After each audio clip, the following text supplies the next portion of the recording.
है। Food park के लिए जमीन आवंटन में देरी से बाबा रामदेव नाराज थे, जिसके बाद सीएम योगी ने बाबा रामदेव से बातचीत की। वहीं इंडिया न्यूज से यूपी के औद्योगिक विकास आयुक्त ने साफ किया कि कैबिनेट की अगली बैठक में जमीन ट्रांसफर का विषय रखा जाएगा। इससे पहले कल उस समय सनसनी मच गई थी जब आचार्य बालकृष्ण ने यह ट्वीट किया था कि जमीन आवंटन में चूंकि देरी हो रही है, लिहाजा यूपी से शिफ्ट कर दिया जाएगा फूड पार्क। और उसके बाद लगातार ये सवाल उठने लगे कि आखिरकार ऐसी क्या वजह रही कि खटास आई, ऐसी क्या वजह रही कि पतंजलि फूड पार्क को यूपी से शिफ्ट किए जाने की बातचीत हुई। लेकिन उसके बाद खबर आई कि खुद मुख्यमंत्री योगी आदित्यनाथ ने बाबा रामदेव से बातचीत की है और यह साफ किया है कि जल्द ही इस मसले को सुलझा लिया जाएगा। उसके बाद यूपी सरकार की ओर से कहा गया कि अब पतंजलि फूड पार्क कहीं नहीं जाएगा, यूपी में ही रहेगा, ग्रेटर नोएडा में ही रहेगा।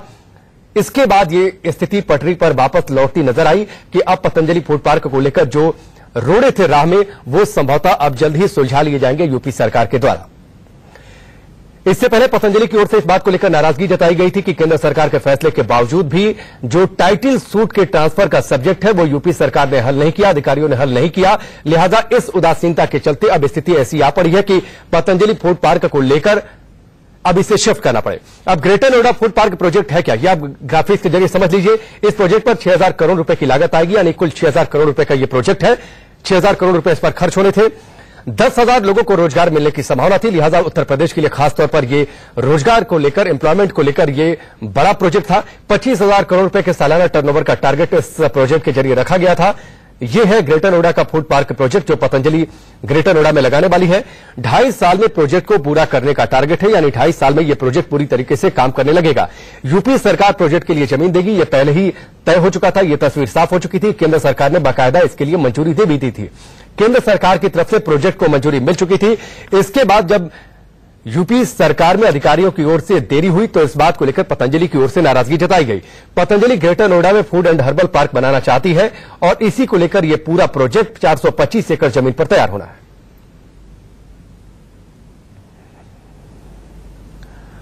और अब चलिए शिरीन हमारे सहयोगी का रुख कर लेते हैं जो बताएंगे कि यह प्रोजेक्ट दरअसल कितना बड़ा है, कितना बड़ा कारोबार इस प्रोजेक्ट के जरिए होना है। शिरीन। बिल्कुल राकेश, कई मायने में ये जो प्रोजेक्ट है काफी महत्वपूर्ण है। हम खास बातें इस प्रोजेक्ट की बता देते हैं आपको कि आखिर कितना बड़ा ये प्रोजेक्ट है, ग्राफिक्स के जरिए समझाने की कोशिश करेंगे। फूड पार्क प्रोजेक्ट आखिर है क्या?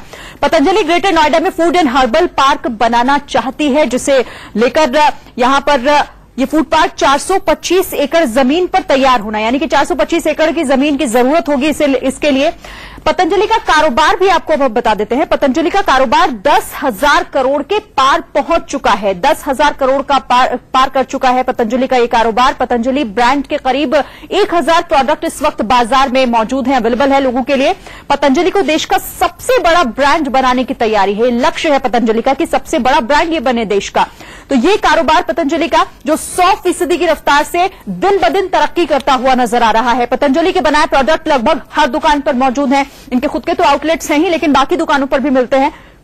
कारोबार को फैलाने के लिए 5 साल की योजना को तैयार किया गया था, ताकि 5 साल की योजना रखी गई है। इसे बढ़ाने के लिए 2020 तक पतंजलि को नंबर 1 ब्रांड बनाने की तैयारी है, यानी कि 2020 वो लक्ष्य रखा गया है। पतंजलि की आमदनी 20,000 करोड़ करने का भी लक्ष्य है, यानी कि इसकी आमदनी बढ़ाने पर भी काम हो रहा है। तो ये वो पूरा प्रोजेक्ट है जो कि काफी महत्वपूर्ण है। राकेश। और चलिए सीधे रुक करते हैं, अरविंद चतुर्वेदी हमारे साथ ब्यूरो चीफ जुड़ चुके हैं, सीधे उनका रुक करते हैं। अरविंद, कल पहले आचार्य बालकृष्ण का ट्वीट आता है, उसके बाद सनसनी मच जाती है, उसके बाद लगातार स्थितियां बदलती हैं। खुद मुख्यमंत्री योगी आदित्यनाथ बात करते हैं बाबा रामदेव से और उसके बाद यह कहा जाता है कि दरअसल जो गलतफहमियां थी वो दूर कर ली गई है और जल्द ही जो अधिकारी है जो रोड़े राह में है उसको वो रोड़े दूर कर लिए जाएंगे। और नाराजगी पतंजलि की ओर से इस बात को लेकर थी कि केंद्र सरकार ने जो मंजूरी दे दी थी उसके बाद अधिकारियों ने देरी की थी। अब लगता है ये पटरी पर तेजी से दौड़ेगा ये फूड प्रोजेक्ट पार्क जो है।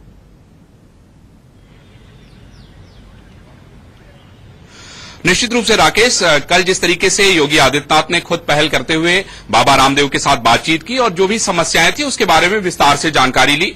उसके अलावा जब हम इंडिया न्यूज ने औद्योगिक विकास आयुक्त अनूप पांडे से बात की तो उनका स्पष्ट रूप से कहना था कि अगली जो कैबिनेट की बैठक होने जा रही है उसमें हम लोग जमीन से संबंधित जो भी मामला है उसको पास करेंगे, उसको कैबिनेट में रखवाएंगे और उसको पास करेंगे। यानी किसी तरीके की कोई दिक्कत नहीं है। कल तक ये कहा जा रहा था कि नोएडा और ग्रेटर नोएडा अथॉरिटी की तरफ से ये कैंसिलेशन किया गया है। लेकिन बाकायदा सतीश महाना जो कि इसके मंत्री हैं, उन्होंने आज इंडिया न्यूज से बातचीत करते हुए स्पष्ट कर दिया कि इस तरह का कोई भी कैंसिलेशन अथॉरिटी की तरफ से नहीं किया गया है। यानी जो अड़चन थी राकेश, उसको पूरी तरीके से दूर कर लिया गया है। और मैं समझता हूं अब बाबा रामदेव की जो नाराजगी भी होगी या बालकृष्ण की जो नाराजगी होगी वो अब दूर हो गई होगी। चलिए अरविंद, फिलहाल हमसे जुड़ने के लिए, इस जानकारी के लिए, इस अपडेट के लिए आपका बहुत बहुत शुक्रिया। तो पटरी पर पतंजलि फूड पार्क जो कि ग्रेटर नोएडा में बनना है, ये स्थिति फिलहाल अपडेट इसको लेकर। चलिए आज के